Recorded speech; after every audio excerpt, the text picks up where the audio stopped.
Okay, in this video, we're going to go over some of the key things that clients need to know from electrical engineers, right? I've got a list here and I'm going to read through, but the key things that clients need to know when dealing with an electrical engineer and the key points that need to be communicated both from the engineer to the client and the client to the engineer. All right, so the list of 5 things ultimately is lighting and lighting controls. So that's 1 and 2, right? Lights, light choice, the aesthetics, the feeling that you want your lights to give off in your projects. Um, from the elevator lobby to, what you want your office space or classrooms or whatever, what you want that aesthetic to be, that feeling that people have when they walk into your space. That is a huge design choice, and that's going to basically be throughout your entire project. Engineers make a lot of design decisions kind of unanimously, right, without necessarily client input. And then they walk through a project and they're like, I didn't think we were going to do this, but obviously it just never got reviewed. So therefore, a design decision never ultimately got made. So have a conversation with the owner about lighting and some of the lighting choices in your projects. Hand in hand with this also goes lighting controls, right? Do they want simple touchpads? Do they want complex lighting controls? Do they want, whole building systems where they could do it from a screen and the maintenance guy can, change all the lighting throughout the building, right? So for some skyscraper projects, this is really cool, right? From a maintenance perspective, you can see any light that goes out in the building. They get basically notifications for it. They can go and change the ballast and or the drivers nowadays for these lights and make that maintenance request basically seamless, right? There's no time delay because the system is going to let people know that, hey, we need to go change this driver. We need to go check out this light, see what's wrong.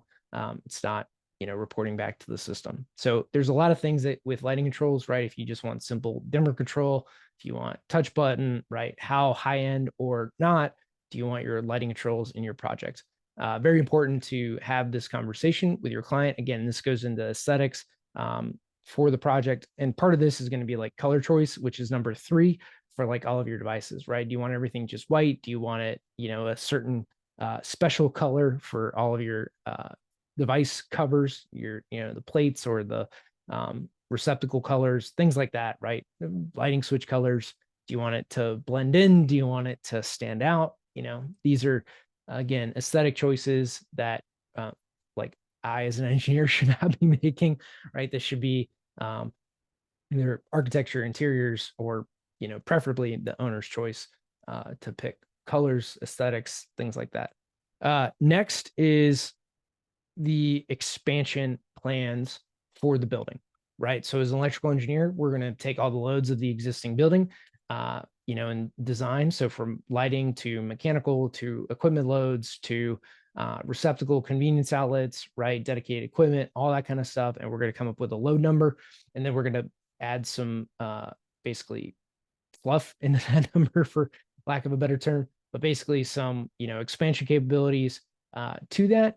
But again, like, hey, the owner maybe in 5 years wants to add a wing or add something else that they know is going to come down the pipe to where we can add that into the electrical distribution system, right? The main gear. So all of that is available for the owner to ultimately expand the building, expand the footprint, whatever they might be looking to do, so that they're not going to have to redo the whole electrical service or add in a new electrical service for that new wing of the building or whatever they might be adding. So very important conversation to have on basically future plans for the building. And this goes for like data infrastructure too, right? Like how many circuits do we need to pull in for data and for internet, to make sure we have the proper bandwidth for the building so that everything is taken care of upfront on that project. So they're not going to have to worry about that in the future. All that infrastructure is going to be there to help them with their future plans. So very important conversation to have on like not only what's going on today,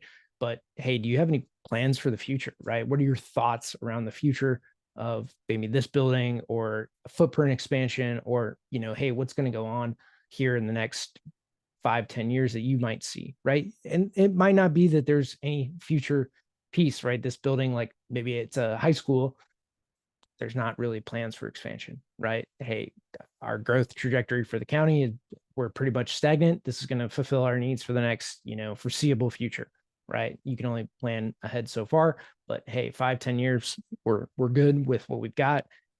Maybe add a little bit of capacity for the, whatever we might have, and we'll call it a day. So good conversation to have with your owners. The last one that I want to bring up with, specifically for electrical engineers and owners is making sure you have a good equipment list, right? There's nothing worse than not having a full equipment list of what needs to be powered, what equipment's coming in, what specific things that we need to make sure that we have power to. It's one thing in like a manufacturing facility, just put a bus duct in and, hey, here it is, right? 2000 amp bus, connect whatever you need into it for your manufacturing line. We get that this stuff's going to change all the time. It's going to be, good to go, right? Or, hey, we're bringing in a new type of manufacturing line. This has double the power requirements of the old one. Hey, we need a 5,000 amp bus in here versus the 2,000 amp.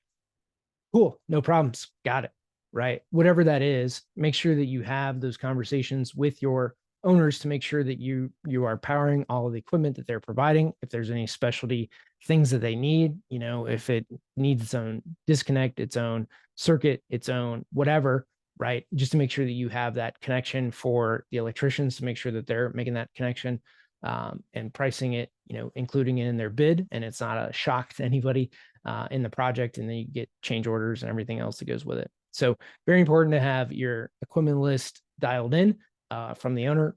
I know that's going to be one of the harder things to get a hold of, as usually when new buildings are getting built, the owner doesn't even have all their stuff, dialed into what they need.